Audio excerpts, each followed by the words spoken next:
The afternoon sun filtered through the oak trees at Willowbrook Park, casting gentle shadows across the playground where children's laughter filled the warm spring air.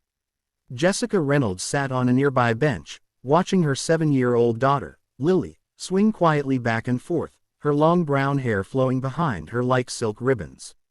At 34, Jessica had built a successful consulting firm that employed over 200 people. She was known for her ability to solve complex problems and communicate with anyone. But the one person she could not reach was the most important one in her world. Lily had not spoken a single word since the traumatic car accident that had claimed her father's life 18 months earlier. Jessica had tried everything: speech therapists, child psychologists, play therapy, even expensive specialists from other cities. The doctors assured her that there was nothing physically wrong with Lily's ability to speak.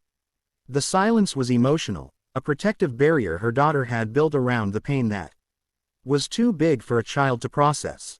Today, like so many other days, Jessica had brought Lily to the playground, hoping that being around other children might encourage her to engage with the world again. But Lily remained in her quiet bubble, participating in activities, but never making a sound, communicating only through gentle nods and expressive eyes that seemed older than her years. As Jessica watched, a man approached the swing set with what appeared to be his daughter.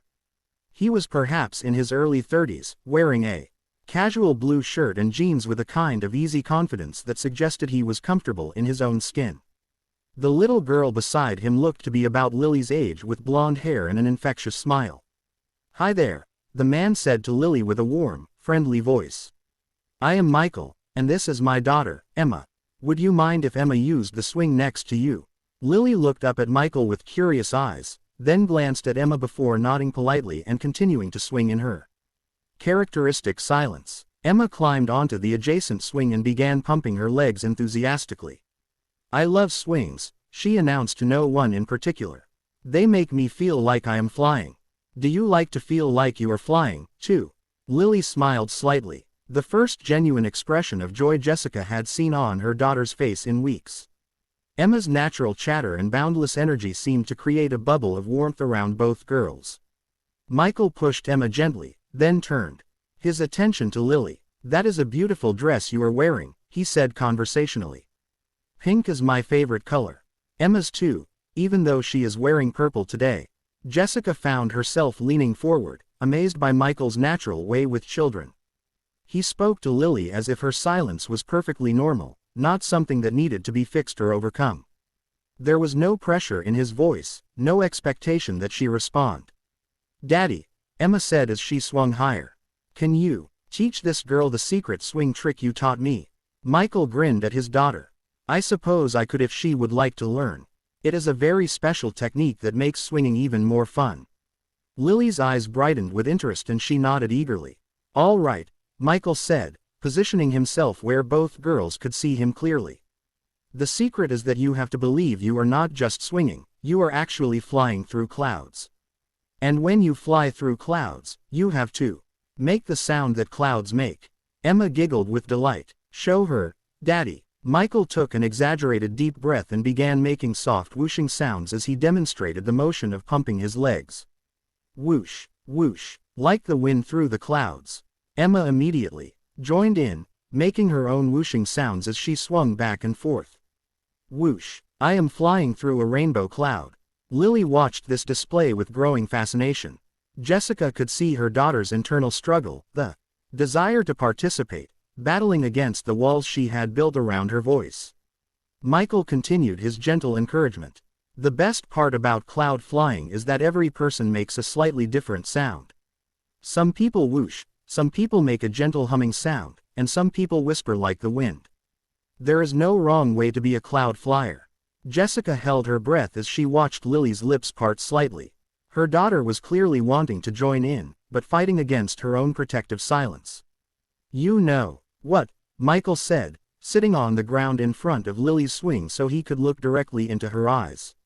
"Sometimes when people are learning to be cloud flyers, they need a little extra magic. Would you like me to share some cloud flying magic with you?" Lily nodded solemnly, completely captivated by this kind stranger who seemed to understand something important about her. Michael reached into his pocket and pulled out a small smooth stone.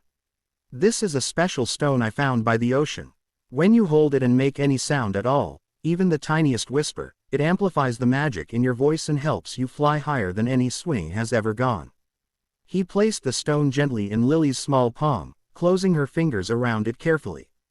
The stone works best when you close your eyes, take a deep breath, and let whatever sound wants to come out just flow naturally. Jessica watched in amazement as Lily clutched the stone tightly and closed her eyes. For several long moments, the only sounds were Emma's continued whooshing and the gentle creaking of the swing chains. Then, so softly that Jessica almost missed it, came the sound she had been praying to hear for 18 months. Whoosh! It was barely a whisper, fragile as a butterfly's wing, but it was unmistakably Lily's voice. Jessica's hand flew to her mouth as tears sprang to her eyes. Michael's face lit up with genuine joy, as if Lily had just accomplished the most remarkable feat in the world. Perfect, Michael exclaimed softly. That was beautiful cloud flying. I can tell you are a natural. Emboldened by Michael's encouragement and the magic stone in her hand, Lily took a deeper breath and tried again. Whoosh, she said a little louder this time, her voice gaining strength and confidence. Emma squealed with delight. She is doing it. She is flying through the clouds, too. For the next few minutes, both girls swung together, making their whooshing sounds and giggling as they imagined themselves soaring through imaginary clouds. Lily's voice grew stronger with each passing moment, as if the simple act of making sound was rebuilding pathways that had been closed for so long. Jessica approached slowly, not wanting to break the spell that Michael had somehow woven around her daughter. Mama, Lily called out suddenly, her voice clear and joyful. MMA, I am flying through clouds. Listen. The word MMA hit Jessica like a bolt of lightning.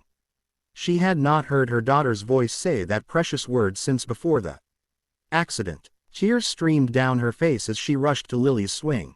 I hear you, sweetheart, Jessica managed to say through her tears. You sound absolutely beautiful. Michael stood up, giving Jessica and Lily space for their reunion while keeping a gentle eye on both girls. When Jessica looked at him with overwhelming gratitude, he simply smiled and nodded as if helping children find their voices was the most natural thing in the world. Thank you, Jessica whispered to Michael. I do not know how you did that, but you just gave me back my daughter. Michael's expression grew thoughtful. I did not do anything special. Lily was ready to speak again. She just needed someone to show her that it was safe. Sometimes we all need a little magic to remember who we are. Over the following weeks, Jessica and Michael began meeting regularly at the playground. Emma and Lily had become fast friends, and their children's bond had created a natural connection between the adults as well. Jessica learned that Michael was a music therapist who worked with children who had experienced trauma. He had an intuitive understanding of how to create safe spaces where healing could happen naturally. The magic stone was not really magic, Michael explained to Jessica one afternoon as they watched their daughters play together. But believing in magic is sometimes exactly what we need to take the first brave step toward healing. Lily's recovery was not immediate or complete. She still had quiet days when the weight of her grief made speaking difficult. But with Michael's gentle guidance and Emma's friendship, she began to rebuild her relationship with her own voice. 6 months later, Jessica and Michael sat together at Lily's school music recital, watching their daughters perform a duet. Lily's voice, once lost in silence, now soared clear and confident as she sang about butterflies and sunshine. You know, Jessica said to Michael as they applauded their children. I used to think that losing her voice was the worst thing that could have happened to Lily after losing her father. Michael took her hand gently. And now Jessica smiled, watching Lily beam with pride as she took her bow. Now I understand that sometimes we have to lose our voice before we can discover what we really have to say. As they walked out of the school together, two families who had found each other through their children's friendship and their shared understanding of healing, Jessica reflected on how a chance encounter at a playground had changed everything. Sometimes, she thought, the most powerful magic is simply knowing that someone believes in your ability to fly again. And sometimes the greatest gift we can give another person is the patience to wait while they remember how to use their wings. The magic stone still sat on Lily's nightstand, a reminder that healing often begins with the smallest act of faith in our own voice and the courage to let it be heard.